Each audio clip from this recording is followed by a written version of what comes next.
जय हिंद, जय भारत। स्वागत है आपका अपने YouTube चैनल पे। हम कक्षा 10 NCERT बुक गणित चैप्टर नंबर 12 का अध्ययन कर रहे थे, जिसमें हमने 12.2 के लगभग 7 सवाल कंप्लीट कर लिए हैं। आज देखते हैं हम उससे अगला सवाल नंबर 8।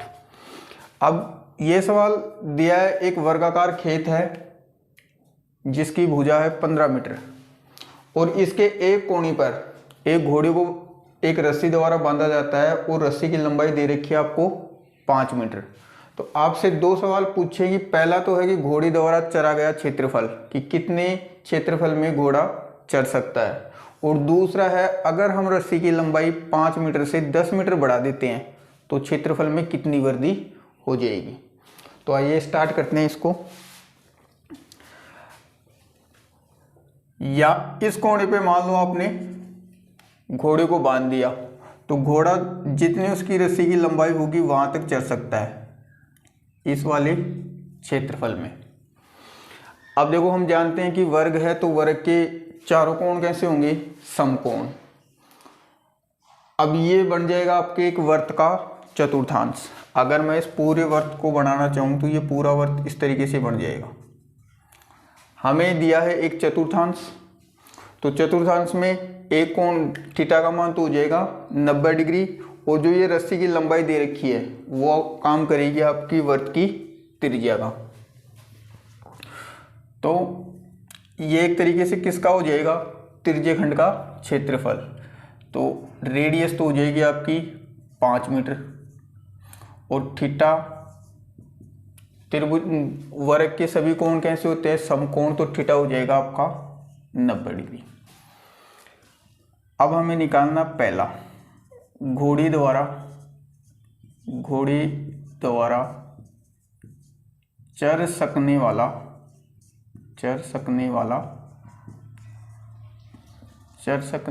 क्षेत्रफल।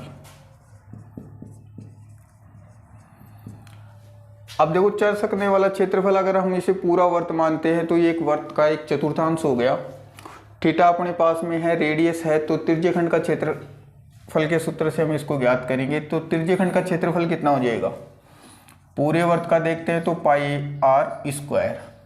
लेकिन हमें पूरा थोड़ी ना चाहिए वर्त का हमें चौथा हिस्सा चाहिए, और थीटा दे रखा है हमें, तो थीटा चाहिए कितने में से? पूरी 360 डिग्री में से। तो ये आपके त्रिज्यखंड का सूत्र हो जाएगा पाई आर स्क्वायर थीटा बटे 360। अब इसके अंदर हम मान रख देते हैं। पाई का मान वैसे तो 22/7 होता है, लेकिन आपके सवाल में कहा है कि पाई का मान कितना रखना है? 3.14।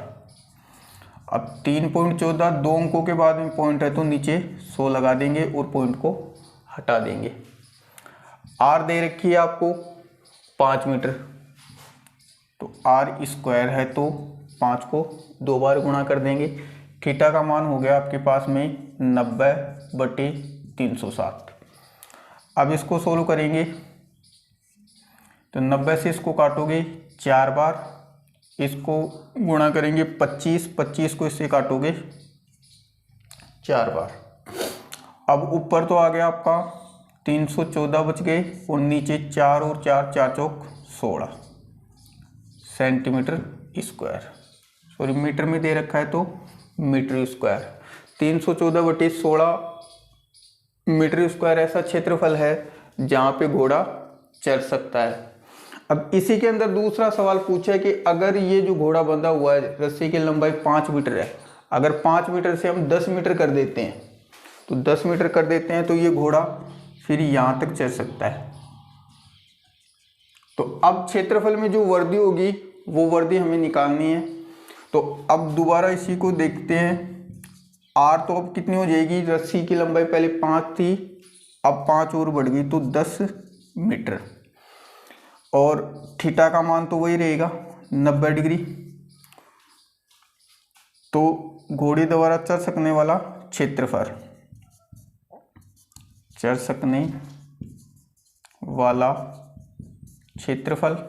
वही त्रिज्यखंड का सूत्र लगाएंगे, पाई आर स्क्वायर थीटा बटे 360।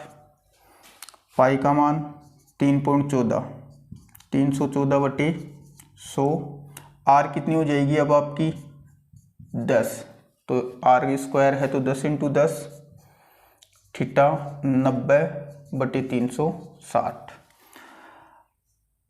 10 को 10 से गुणा करोगे 100, 100 से ये 100 काट दिया, यहाँ पे 90 से इसको काटोगे 4, तो आपका आंसर आ जाएगा 314/4 सेंटीमीटर मीटर स्क्वायर।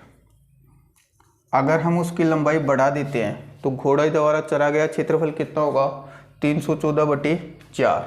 लेकिन हमें वर्दी बतानी थी, पहले इतना चल रहा था, रस्सी बढ़ने के बाद में इतना है, तो हमें ये जो वर्दी हुई है उसका क्षेत्रफल बताना है।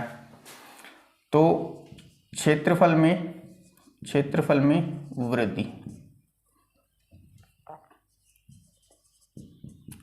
पहले देखो कितना, अभी जब रस्सी बढ़ा दी हमने तो कितना चल रहा है वो 314/4, 314/4, ये यहाँ तक है, इतनी दूर में चल रहा है। लेकिन रस्सी की पहले लंबाई कितनी थी 5 की, तो ये घटा देंगे इसमें से, पूरी में से, तो पहले यहाँ तक था, तब इसका क्षेत्रफल कितना था 314/16। अब इसको एलसीएम लेके सोल्व कर लेंगे तो एलसीएम कितना आ जाएगा 16, इसका भाग 16 में देंगे 4 का, तो 4 बार, और 4 को गुणा करना है 314 से, तो 4 × 12, 14 चौक 56, माइनस 16 का भाग 16 में देंगे एक बार, और 1 को 314 से गुणा करोगे 314। 1256 में से 314 घटाओगे आप तो कितना आ जाएगा 942/16। अब इसको आगे आप 2 से काट भी सकते हो, 2 से काटोगे तो कितने हो जाएंगे ये 471/8 सेंटीमीटर मीटर स्क्वायर, मीटर में दे रखा है तो मीटर स्क्वायर, इतने क्षेत्रफल की वृद्धि हो जाएगी। एक वर्ताकार गुंज दे रखा है जिसको 5 बराबर व्यासों से 1, 2, 3, 4, 5 बराबर व्यासों में डिवाइड किया है, और आपसे एक चांदी का तार इस पे लपेटा जाता है। अगर मैं ये बनाना चाहता हूँ तो मुझे कुल तार की लंबाई कितनी होगी वो, और जो मैंने इसको 10 बराबर त्रिज्य खंडों में डिवाइड किया है, तो एक त्रिज्य खंड का यानी कि प्रत्येक त्रिज्य खंड का क्षेत्रफल कितना होगा। तो आइए देखते हैं इसको। देखो, मुझे इस तरीके की कोई आकृति बनानी है, तो मैं यहाँ से स्टार्ट करूँगा। पहले तो ये गोल वर्ताकार राउंड बनाऊंगा, तो ये तो हो जाएगी वर्त की परिधि। फिर इसमें 5 व्यास और जोड़ूंगा तो आएगी तार की कुल लंबाई। तो पहला तो हमसे ये पूछा है कि वांछित तार की लंबाई कितनी होगी। तो आपको देखो दे क्या रखा है, व्यास दिया है, व्यास है आपका 35 mm मिलीमीटर। तो त्रिज्या कितनी हो जाएगी, त्रिज्या हो जाएगी आपकी 35/2 mm, क्योंकि व्यास त्रिज्या का 2 गुना होता है। अब देखो, हमें वांछित तार की लंबाई निकालनी है। वांछित तार की लंबाई, तो देखो यहां से स्टार्ट करके एक पूरा गोल राउंड बनाओगे तो एक वर्त की परिधि के बराबर होगा। तो परिधि प्लस, अब ये तो बार वाला ही आया है, लेकिन हमें इसमें कितने 10 व्यास और जोड़ने पड़ेंगे। तो 10 व्यास, 5 व्यास है ना, तो 5 व्यास और जोड़ेंगे इसके अंदर। अब परिधि का सूत्र लगाओगे 2πr प्लस 5 गुणा, और व्यास को क्या लिख सकते हैं हम 2 गुणा r। अब इसके अंदर मान रख देंगे 2 गुणा पाई का मान 22/7 इंटू आर कितनी है आपकी 35/2, 35/2 प्लस 5 गुणा 2 और r 35/2। अब इसको सोल्व करेंगे। इस 2 से इस 2 को काट दो, 7 से इस 35 को काटोगे 5, तो 22 को 5 से गुणा करोगे 22 पंजे 110, प्लस यहाँ पे इस 2 से इस 2 को काट देंगे और 35 को 5 से करेंगे 35 पंजे 175, तो कुल कितना हो जाएगा 285 mm तार। तो मुझे अगर इस तरीके की कोई फिगर बनानी है, एक वर्ताकार और उसके अंदर फिर 5 व्यास, तो मुझे टोटल जो चांदी का तार होगा उसकी लंबाई कितनी चाहिएगी 285 मीटर, mm मतलब मिलीमीटर। अब एक पूछा आपसे कि प्रत्येक भाग का क्षेत्रफल, तो देखो रेडियस तो अपने पास में है, रेडियस तो कितनी हो जाएगी आपकी 35/2 mm। अब बात करते हैं कि थीटा कोण। देखो ये एक पूरा वर्त है और पूरे वर्त का कोण कितने का 360 डिग्री का, लेकिन इसने 5 व्यास बनाए हैं। 5 व्यास का मतलब 10 टुकड़े कर दिए इसकी, तो जो 360 डिग्री का कोण है वो कोण कितने का बन जाएगा, 10 का भाग लग जाएगा 360 में। तो देखो पूरे